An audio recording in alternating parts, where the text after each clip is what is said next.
Chères sœurs, frères et sœurs, je vous salue dans le nom merveilleux de notre Seigneur Jésus-Christ, qui nous a donné par la grâce d'être encore là au rendez-vous aujourd'hui. Oui, encore une fois, je demande au Saint-Esprit d'aller au-delà de nos limites et de nos faiblesses. Je demande au Saint-Esprit, lui seul qui est capable de toucher les cœurs, de toucher les cœurs. Je demande au Saint-Esprit d'aller plus loin, d'élargir cet enseignement, d'inscrire cet enseignement dans le cœur de frères et de sœurs et de faire d'eux des instruments qui continueront encore à donner cet enseignement. Je crois que l'Église a besoin de ces enseignements. Oui, ces passages clés des Saintes Écritures dans Matthieu 16, 18, 19, où Jésus dit « Simon, fils de Jonas, tu es heureux à cause de cette révélation qu'il a eue.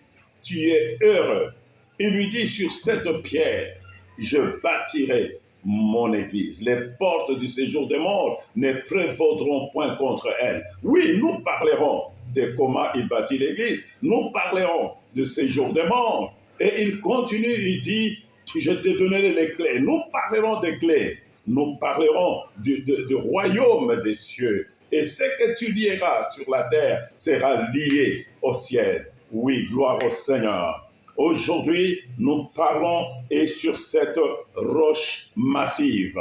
Sur cette roche massive. C'est ainsi qu'il faut traduire. Et sur cette pierre, la confirmation de cette affirmation est facile à faire.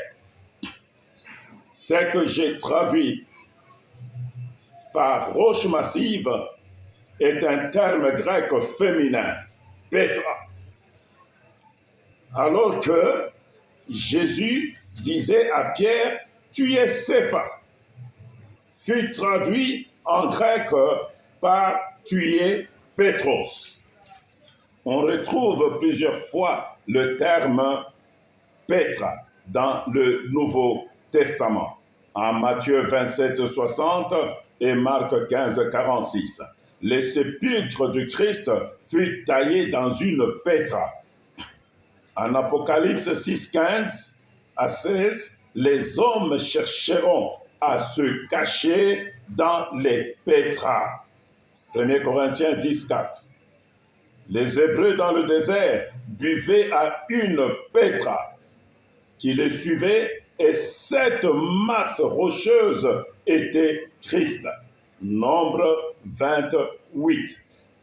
Pierre en fut clairement référence en Pierre 2, chapitre 2, 1 Pierre, chapitre 2, 7 et 8, en faisant le lien avec Ésaïe, chapitre 8, 14 à 15. En hébreu, ce terme se dit sûr. Sûr. Il est une image de Dieu, une montagne de roches dures que les hommes ont rejetées.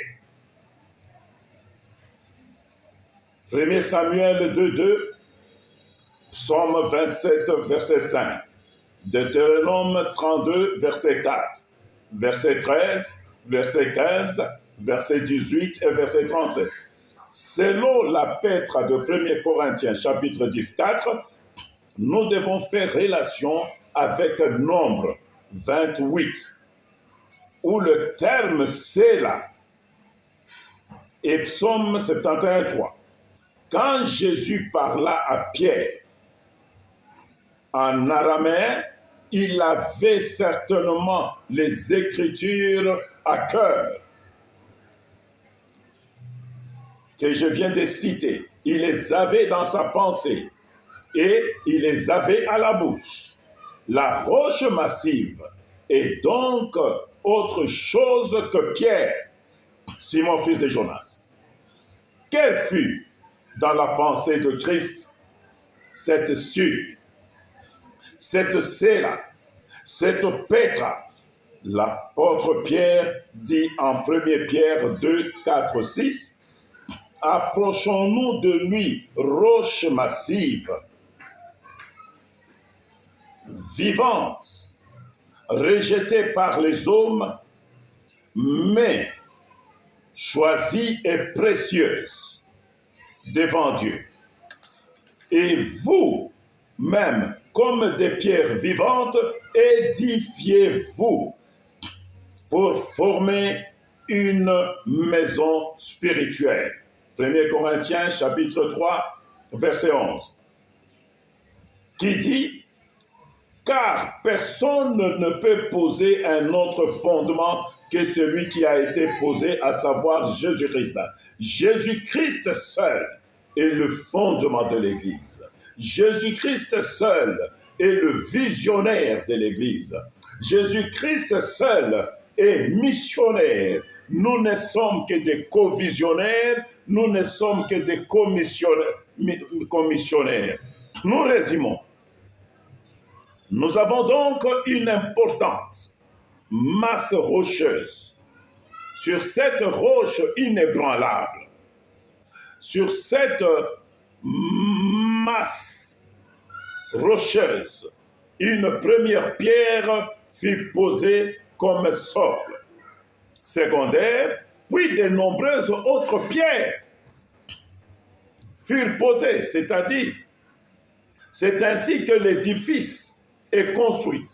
Une première pierre fut posée, ces pierres, il y a eu des apôtres Paul et tant d'autres, il y a eu des Paul et d'autres aussi. Ce sont des pierres que Jésus-Christ est en train d'utiliser pour bâtir son Église. Cet édifice de Dieu est construite, la roche massive vivante fut deux choses. Premièrement, Christ, Dieu lui-même. Deuxièmement, l'affirmation « Tu es le Christ, le Fils du Dieu vivant », base fondamentale du témoignage chrétien et base de la construction de la Jérusalem nouvelle. Aujourd'hui, l'Église est construite sur le témoignage du Seigneur crucifié, enseveli, ressuscité au troisième jour d'entre les morts, élevé au ciel et assis à la droite du Père, et qui reviendra. Et qui reviendra. Mais ce Christ a été donné à l'Église comme chef suprême. Jésus est le seul chef de l'Église. Mes frères, mes sœurs, je vous le demande, je le répète, Jésus est le seul patron de l'Église. Jésus est le seul visionnaire de l'Église qu'il se bâtit. Jésus est le seul. Laissons-lui là sa place. Laissons-lui sa place. Aujourd'hui, plusieurs sont en train de prendre la place de Jésus-Christ. Non. L'Église que Jésus est en train de bâtir, lui-même, c'est de cette Église que nous sommes en train de parler. C'est cette Église qui est l'Église des vainqueurs. C'est cette Église qui fait sortir de vainqueurs. L'Église qui est animée par Jésus-Christ. Merci, mes sœurs et mes frères, que le Saint-Esprit vous aide. Je prie que le Saint-Esprit vous révèle cette vérité fondamentale. Je prie que le Saint-Esprit vous touche et que vous-même, dans les jours à venir, vous soyez de pierre et que vous-même, vous puissiez enseigner à d'autres et que les âmes s'ajoutent davantage à l'Église et les âmes deviennent des vainqueurs. Nous avons besoin de vainqueurs. Nous en parlerons en long et en large. Que le Seigneur vous bénisse.